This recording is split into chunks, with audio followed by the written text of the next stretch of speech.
So let's take a quick look at this. It's something I was startled to hear a couple of years ago when a hurricane was about to hit the Gulf Shore. And they said that the hurricane's wind speeds increased from 140 miles an hour to 154 miles an hour, so 10%. Now, when you look at this on the Simpson hurricanes scale or the Saffir-Simpson hurricane scale, 140 to 156 doesn't look like it's going to make a lot of difference, but it actually does. It's because the power of the wind speed increases with the cube of the wind speed. So let me show you what that means in kind of a quick way here. If you have something that's 10% more powerful, so as a percentage, that's 110%.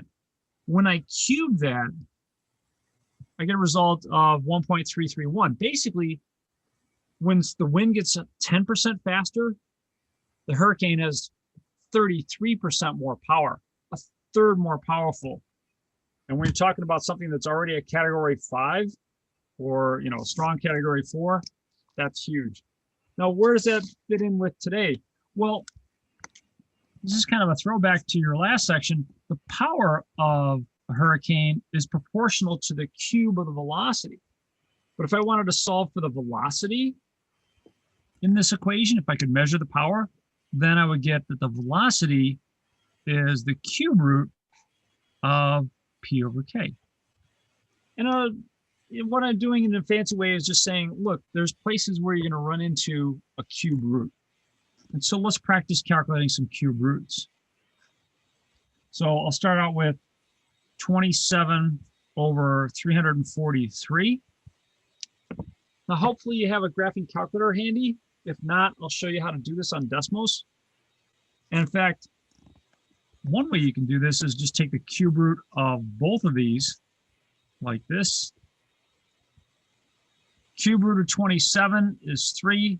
Cube root of 343 is 7, like that.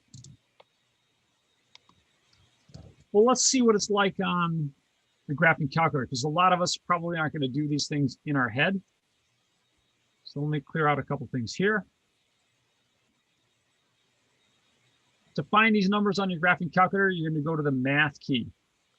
So click math, and then the fourth option down is what you want. That's the one that allows you to do a cube root. Later on, when I do like a fourth root or a fifth root, I'm going to come back and select the fifth option. That's where that X is there.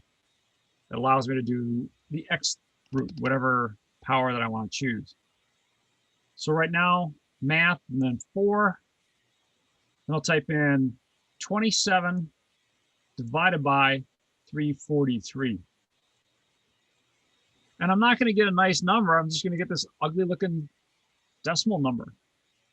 If I want to turn that into a friendlier number, if you hit the math key and then enter twice, it'll turn that decimal into a fraction. Now, a word of warning, sometimes these numbers can't be written as fractions, so you'll just get that same number back again. But in this case, it worked out fine. Let me repeat this just so you make sure you can catch up to it. And I'm going to do it a little bit fancier this time. I am going to start out with the cube root like I did before. And you can see the keys that I press along the bottom row here. You can see my key history. I'll hit the math button, the fourth option down. This time I'm going to do things a little bit fancier. If I hit the alpha key, then the y equals key, this first option there allows me to do a fraction. And I'll just type in 27 over 343. And the nice thing about... What key did you say to get the fraction? The alpha key, then the y equals key, and then the number 1. So you can see it down here at the bottom, alpha, y equals, and the 1. And then I start typing in my number, 27 over 343. Now, when I press enter, the cool thing is that it gives me the answer right away. So nice. What if you're stuck without a calculator, and you're like, okay, well, how do I do this on Desmos? Because Desmos is the only thing I have readily available. Glad you asked. Let's go to a blank page on Desmos, and you got to dig a little bit for it, but here it is.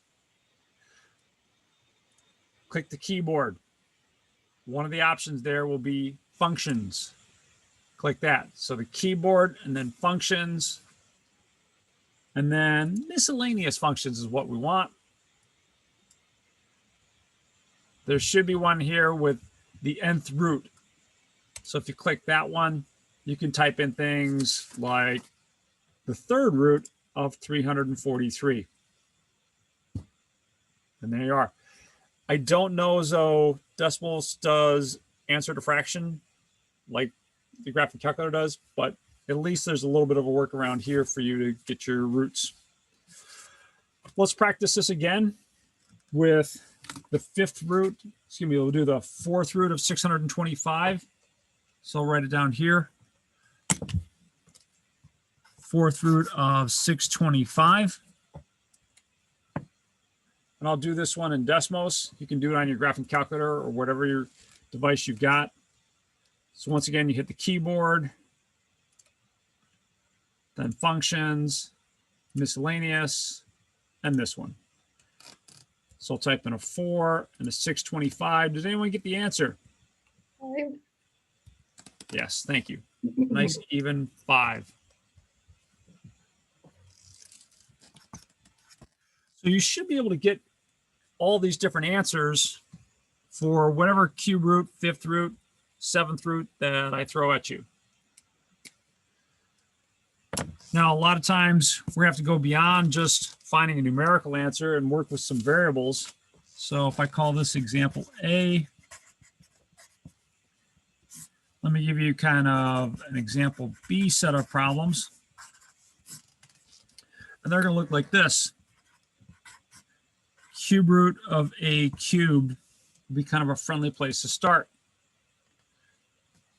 What do I get when I take the cube root of A cubed? What do I cube to get this expression here? Just A. Thank you. But it gets a little bit more complex when I look at the fourth root of x to the fourth. It's not just x, although x is part of it. What else do I need? It's absolute value. Yeah. Thanks, Hussam. Need that absolute value. It's because it's an even number, correct? Exactly. So let me give you kind of a little catch-all for a lot of these types of problems. If you have the nth root of a to the n, notice that these things are equal, like 3 and 3, 4 and 4. That's going to equal a if n is, can anyone fill in the blank for me? Odd. Odd. Well done. And it's going to equal the absolute value of a if n is Even. even. Now, this gets a lot of our work done for us. It's not going to get everything done for us. There's a couple other cases. Basically, if it's odd, you don't have to worry about anything. It's when it's even that you could have to worry about the absolute value. And if these things are the same, n and n, 2 and 2, 4 and 4, etc., then you need the absolute value. So for instance, a problem like the square root of 36y squared. Now it's not really written, but it's understood that there's a 2 out in front. That makes it an even root.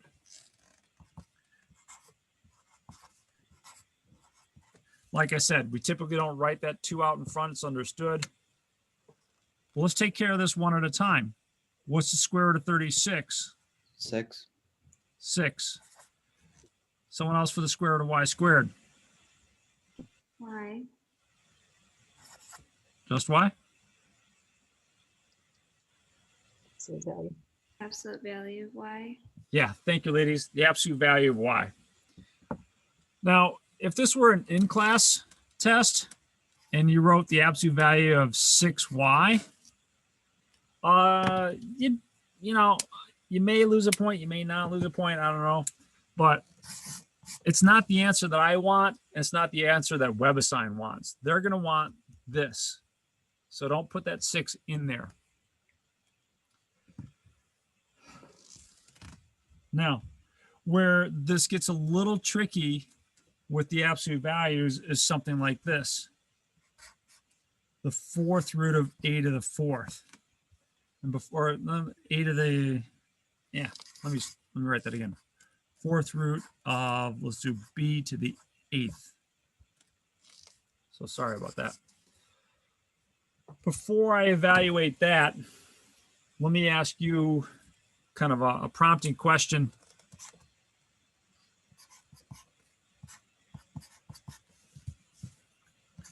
What's the absolute value of -7?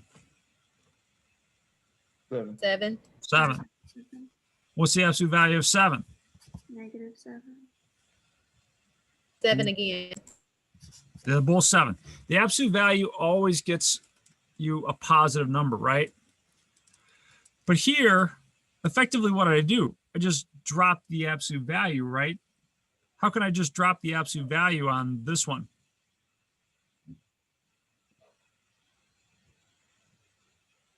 Absolute value of 7 is 7, right? I just dropped the absolute value effectively, right?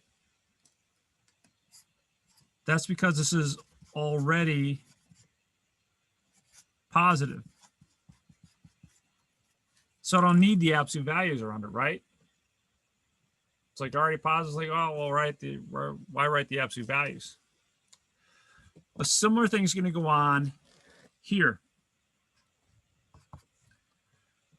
8 divided by 4 gives me what? 2. So 8 divided by 4, the power of the variable, divided by the power of the radical gives me a 2. And if you're thinking, well, yeah, I should probably put absolute values around that, you don't have to in this one. And the reason is just like here. Over here, I looked at this and said, you know what? 7's already positive. I don't need the absolute value. When you square something, you're always going to get a positive number. So you don't really need the absolute value around that. So these are going to get a little bit more tricky.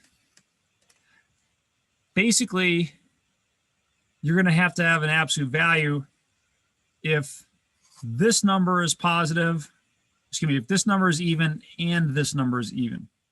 Now, let's see. I take that back. You're going to have an absolute value if this number is odd and this number is even. So as one last example, if I did the 4th root of b to the 12th, that'd be b to what power? 3. Third. B to the 3rd.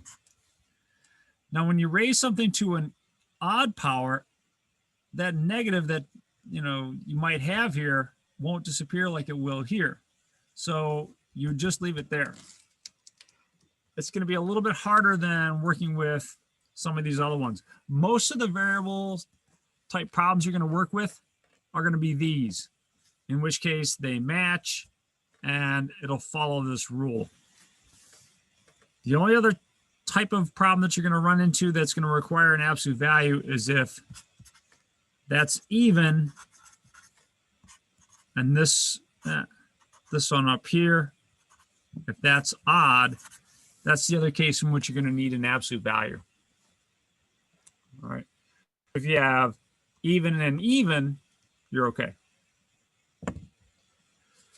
Now there's a little bit left that I want to discuss in this section.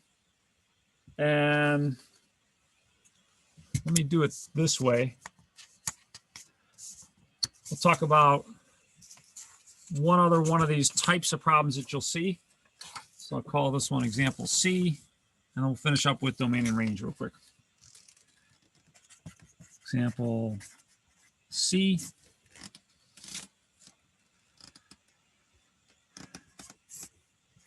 And this is a nice follow-up on some of the work we did the other day. earlier in this section. I'm going to start by factoring this. Now, in a phase class, a lot of times I'll get this. People want to say, oh, well, it's the square root of y squared minus the square root of 10y plus the square root of 25. You can't do that.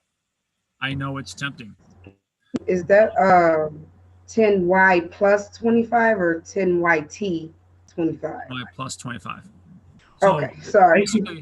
basically a lot of people want to distribute that negative sign, and you can't. You just can't break up a radical across pluses and minuses. It doesn't work that way. Here, I'll show you a quick example.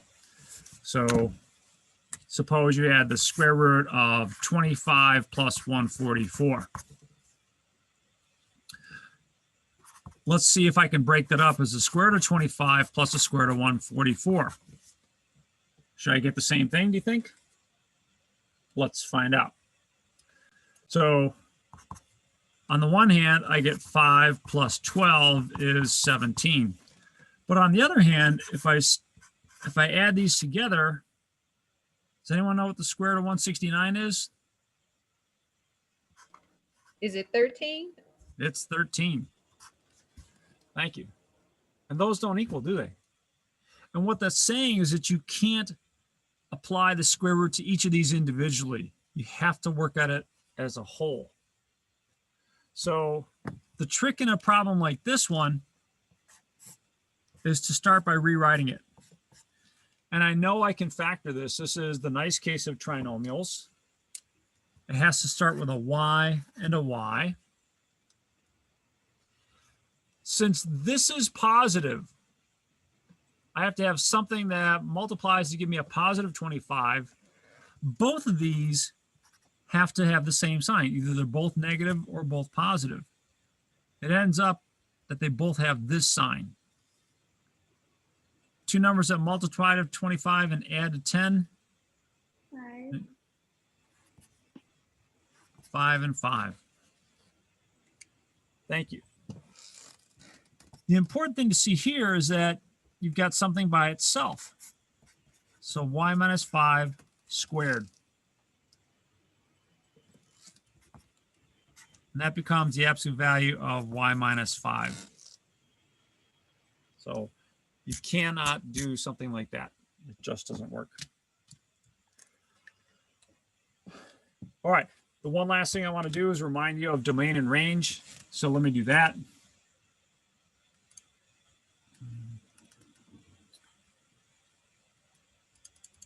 And I sent you a link at the start of this. Let's take a look at that link. And that link allows you to move a function up and down or left and right. Right now, we're moving it up and down. So if you open it up, that link, and play with it, let me push that one all the way up to, say, 5 or down to -5, etc. So you see that adjusting this value of k causes a vertical shift. +5 goes up 5, -3 goes down 3, etc. Okay, good. But what we're interested in here is the domain and range. So let me play with this a little bit more, and then we'll talk about domain and range. I'm going to shut off this blue graph and then remind you that we can move things left and right. So you can move things left and right this way. Oops, I should probably turn on this graph. Might help. So now you should see an orange graph when you click that circle. Move it left and right. Nice. The reason we're looking at this is because we're going to look at domain and range for these things. And let me back up to the start of this. The domain is all your x values. So you look at your graph, it's going to kind of cast a shadow on the x-axis. Where would that shadow be? Oh, it's between -3 and 1 here. That's your domain. The shadow on the y-axis is going to be the range. So wherever this is along the y-axis, that's your range. So in this particular example, I can move things around. And let me stop here. So my range currently, excuse me, my domain currently is -4 to about 5.5. So your domain is where things are in terms of the x-axis. Are you comfortable with that? Let's look at the range. That's going to be something in terms of the y-axis. So here, the range is the y-axis. So let me move things. And come on, let me get a little bit higher. There you go. So the range is going to be things in terms of the y-axis as you look at the y variables. In this case, it's going from -4.466 all the way up to 5.556. So that would be your range.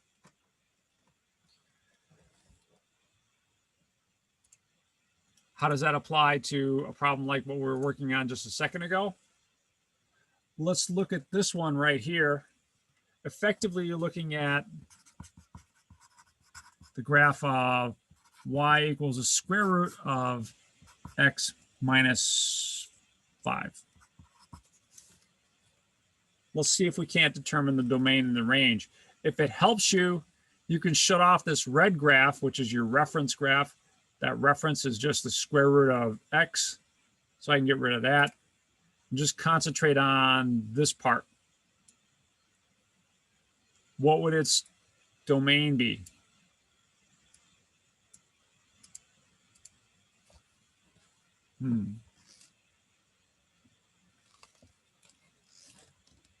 So I want the domain and the range. So the domain is the x values, right?